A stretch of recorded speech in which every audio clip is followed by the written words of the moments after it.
Warning. This video is for people who already have low self-esteem and now derive pleasure from being verbally curb-stomped.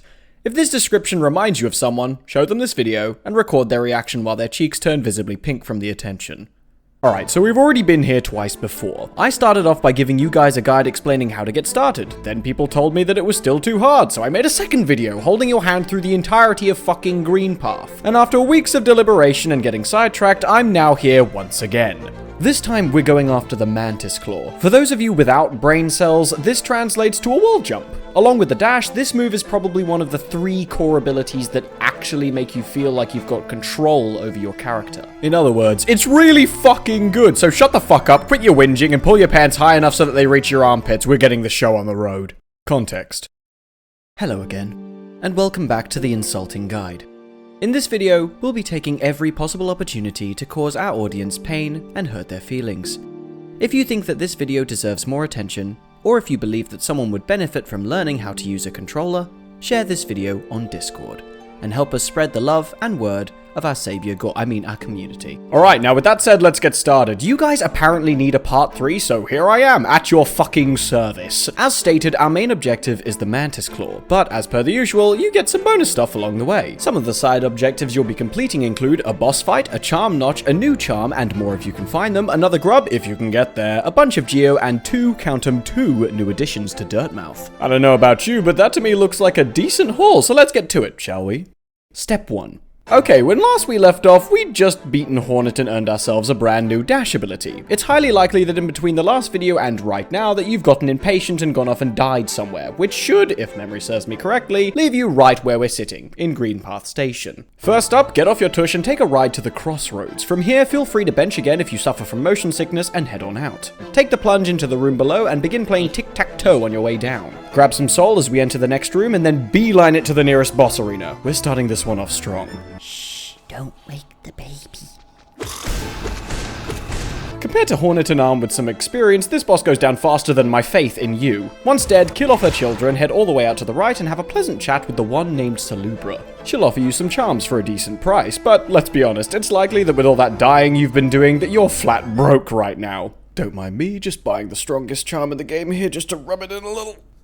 With that pleasant encounter with an empty wallet out of the way, it's time to save our first civilian. He's holed up in one of these houses, so you'll have to kill a few husks along the way. Talk to Sly, and congrats, that's the first few items ticked off the list. Oh, Esme, you saucy devil, you. Sly acts as the primary vendor up in Dirtmouth. Now that you've saved him, I suspect you'll be seeing a lot more of him each time you visit. From here, we ain't fucking around. Let's head up and test your new platforming skills. A little bit of tic-tac-toe to get up, and then duck into this passageway on the left here. After doing some astute research, you've come to the conclusion that yes, there is a grub up there, and no, you're going to have to go around the long way. And yes, for those wondering, something as dumb as this is possible. Don't try it if you value your sanity. Having saved the grub, go up a little more, dodge some precarious spikes to pick up some free geo, and head on down. At this point, we're just backtracking to the station and then going left. This area should feel familiar because you've actually passed through it in the first video. Collect whatever soul you feel comfortable getting and attempt to stay at max HP. Do some fancy platforming if you're really feeling it, and then head through to the bottom left passage. You'll find some geo lying around at the bottom here, and if this room strikes you as oddly familiar, it's probably because you've been here in one of your prior playthroughs but didn't make this jump, because you couldn't dash. Step 2. Alright, we finally entered the Fungal Wastes. This area is notorious for killing scrubs like you, so follow my movements and you should be safe. Firstly, stick to the right wall like glue. If you get hit by an enemy on the way down, don't panic, at least it's not the acid. Keep hugging the right side until you hit this passage and head inside.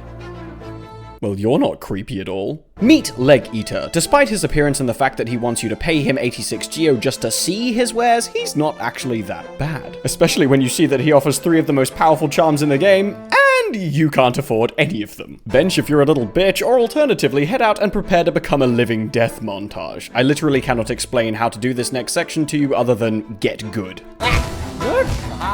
Fuck you. Fuck it. Fuck! Fuck! Yes! Oh, fuck! Shit!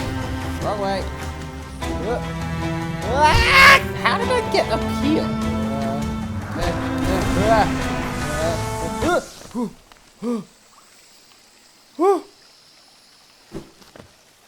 Okay. Holy shit! Once you've made it to the bottom, I have some fantastic news for you. You've got fighting to do! Head left and prepare for a mini arena. The folks you're about to go up against aren't the kindest, but they at least give you enough time to get your bearings first. Head far enough into the arena and the fight begins. You can stand the perfect distance away to be able to hit them without them hitting you, or just remind yourself that they only take 4 spells to eat shit. Once the fight's over, you're rewarded with 2 things. The first is a charm notch that increases the number of slots you have available, and the second is a full health refill. Bet you didn't know that was a useful mechanic. And with that, that's one more item ticked off the list. Step 3. Moving on, head all the way through to the right path this time and do some basic platforming. You can use these guys above for free soul if you need it. Hi? God, you're ugly. Head down and then left, avoiding the bad touch. No touchy, no touchy. Continue left and then stop to meet some lore. Or don't, I don't care. Heading into the next room, you'll finally stumble across some bouncy boys. Use the second one to get the geo and the rest to get yourself to the other side. It's amazing how skills transfer in this game. Head down once more and ooh, I know that dress. After her. After coming to terms with the fact that you are currently ill-equipped to progress through this room, head left and then down once more. Here you've got some enemies to deal with, and wouldn't you know it, more geo. Head down further, past the bad touchy, God you're ugly, and be greeted with an area that would be possible to scale if you were a speedrunner, but we all know how that's gonna go.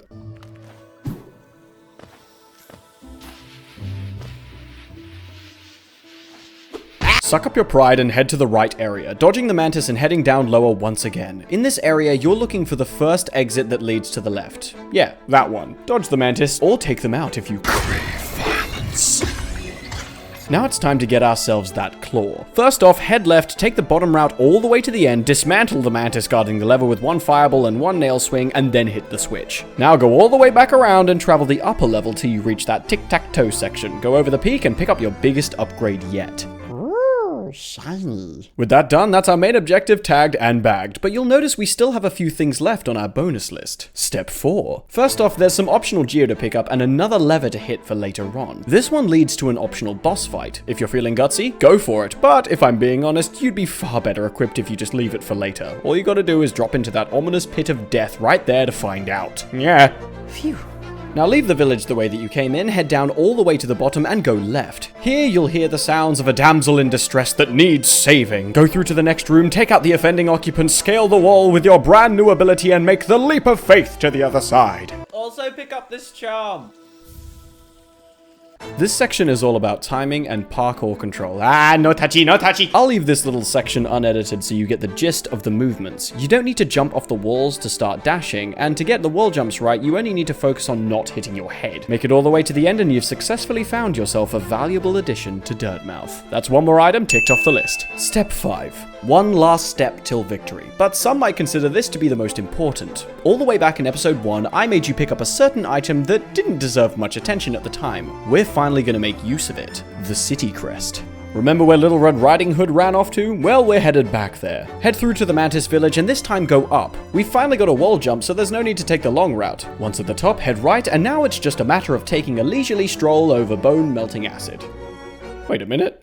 There's no bridge here. I'll leave this section also unedited so you can see exactly what it looks like to make it across. Unsurprisingly, it's rather precise. One slight misstep and it's a face full of spikes or a lung full of acid. You've got to be patient, read the moves ahead of time, and keep your cool. Worst comes to worst, there's always a soul totem above at the halfway mark to help keep you going. The last bit's a little tricky, but it's mostly all for show.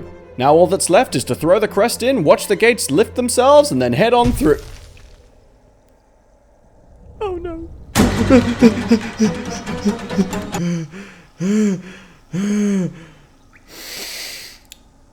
This is fine. Just head right. Be careful not to go down to any less than 3 masks. There be bats hiding in the ceiling, and if you so much as catch a whiff of them, you'll be down 2 masks before you can scream to high heaven. Okay, that was weird. You've still got a couple of foes to deal with on the way down. Namely this lot. They just take 2 nails and 1 spell to kill. The most comfortable pattern I've found is nail, spell, nail, but each their own. And finally, at the very end of this long and arduous journey lies the one and only... Turn down the wheel!